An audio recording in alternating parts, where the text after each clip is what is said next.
நம்ம 5 kgs தக்காளியை வந்து நல்லா கட் பண்ணி ஸ்லைசஸா போட்டிருக்கோம். இதுல 5 kgs நாட்டு தக்காளிக்கு ஒரு 250 கிராம்ஸ் நல்ல புது புளி எடுத்திருக்கோம்.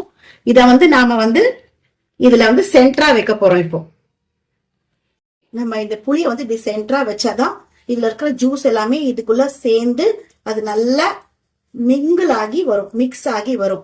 இப்போ இந்த 5 kgs தக்காளி 250 கிராம்ஸ் புளி வச்சிருக்கோம். இதுல ஒரு 150 கிராம்ஸ் சால்ட் போடுறோம். நாம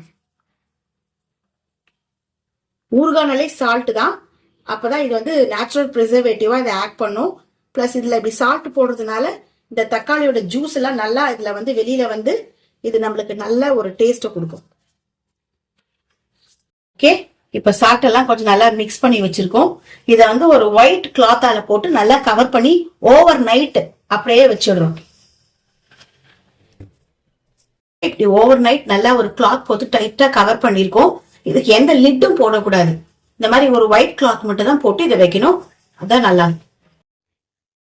நாம கட் பண்ணி வச்சிருக்கிற அந்த தக்காளி எல்லாத்தையும் வெரி நெக்ஸ்ட் டே மார்னிங் இந்த மாதிரி ஹாட் சன்ல வந்து செப்பரேட்டாக எடுத்து நல்லா வச்சு ஹோல் டே நல்லா ட்ரை பண்ணணும்.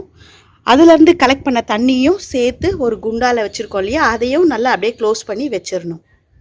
சன்லேயே வைக்கணும்.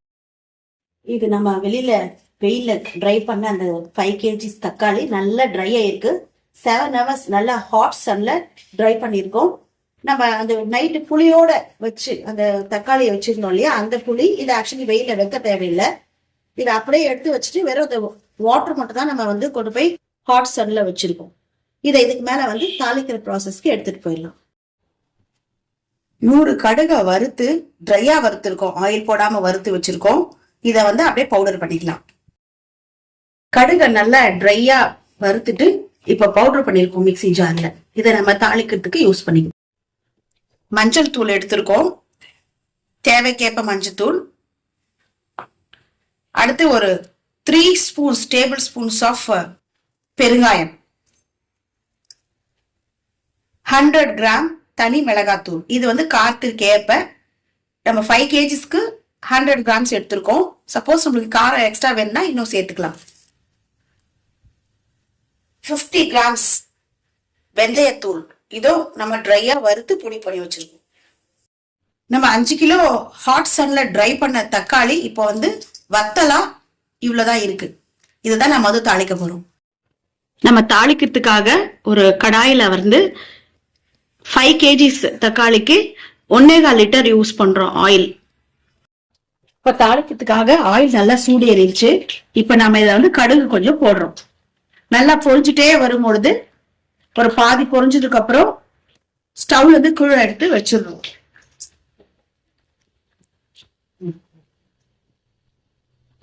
கொதிச்சு அடங்கி இருக்கு. இப்ப கொதிச்சு அடங்கின உடனே இதுல வந்து ஃபர்ஸ்ட் பெருங்காயத்தூளை போடுறோம்.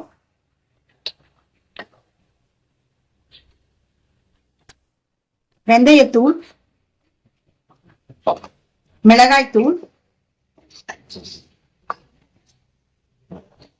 வறுத்த கடுகு பொடி எல்லாத்தையும் போட்டு நல்லா மிக்ஸ் பண்ணிடணும்.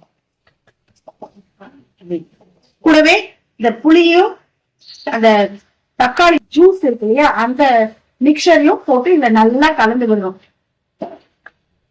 இந்த மஞ்சள் தூளையும் சேர்த்து ஆட் பண்ணிக்கணும். தக்காளி வத்தலையும் சேர்த்து போட்டுவிடும்.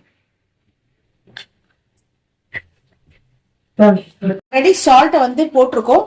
பட் இப்போ நம்மளுக்கு இது ப்ரிசர்வேட்டிவ், சால்ட் இஸ் ப்ரிசர்வேட்டிவ்ன்றதுனால இன்னும் கொஞ்சம் ஆட் பண்றோம் டேஸ்ட்டுக்கு ஏற்ற மாதிரி. நல்லா கைவிடாம கலக்கிக்கிட்டே இருக்கணும்.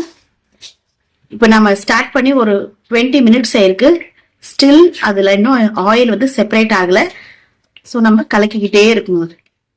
இதுல இருக்கிற தக்காளி எல்லாத்தையும் நல்லா ப்ரெஸ் பண்ணி நல்லா நசுக்கி விட்டுக்கிட்டே அதை கலக்கி விட்டோம்னா தான் அது நல்லா சுருண்டு வரும். நம்ம ஒரு 1/2 an hour இதை வந்து நல்லா கலக்கிட்டே இருக்கோம். கை விடாம கலக்கிக்கிட்டே இருக்கும். பதம் வந்துருச்சான்னு பாக்கிறதுக்காக நம்ம இப்படி எடுத்து இப்படி போட்டோம்னா ஆக்சுவலி ஒட்டாம வந்தா அது நல்ல பதம். இது ஆக்சுவலி இன்னும் வரல, இன்னும் ஒரு 10 மினிட்ஸ்ல ரெடி ஆயிடும். ஓகே, இப்போ நம்மளுக்கு வந்து நியர்லி 45 மினிட்ஸ்க்கு நம்ம கலக்கியிருக்கோம். இப்போ நல்லா ஆயில் செப்பரேட் ஆகி எவ்வளவு அழகா பிரிஞ்சு வந்துருச்சு பாருங்க. இப்போ இது ரெடி. தக்காளி ஊறுகாய் ரெடி. இது ஆக்சுவலா நம்ம வந்து 1 year கூட ஃப்ரிட்ஜில் இல்லாம வெளியிலேயே வச்சு கூட நம்ம ஸ்டோர் பண்ணி யூஸ் பண்ணிக்கலாம். பட் நம்ம வந்து இந்த ஆயில் வந்து இந்த மேல இந்த மாதிரி கொஞ்சம் இருக்கிற மாதிரி இருந்தாதான் இது வந்து கெடாம இருக்கும். இது நம்ம வந்து இட்லி, தோசை, சப்பாத்தி, பூரி, ரைஸ் எல்லாத்துக்குமே இது ஒரு ரைட் காம்பினேஷனா இருக்கும். ரொம்ப நல்லா இருக்கும். இது டேஸ்டும் சேஞ்ச் ஆகாது, கலரும் சேஞ்ச் ஆகாது. 1 year வரைக்கும் இது எதுவுமே சேஞ்சஸ் இல்லாம ரொம்பவே நல்லா இருக்கும். ஸோ இது ரொம்ப நல்ல ஒரு இன்ட்ரெஸ்டிங்கான ரெசிபியா இருக்கும். லென்த்தி ப்ராசஸ் இது ஆக்சுவலி, பட் இது லாங் டைம் ஸ்டோரேஜ்ன்றதுனால லென்த்தி ப்ராசஸ். தேங்க்ஸ் ஃபார் வாட்சிங். உங்களுக்கு இந்த வீடியோ பிடிச்சிருந்தா லைக் பண்ணுங்க, ஷேர் பண்ணுங்க, மறக்காம சப்ஸ்கிரைப்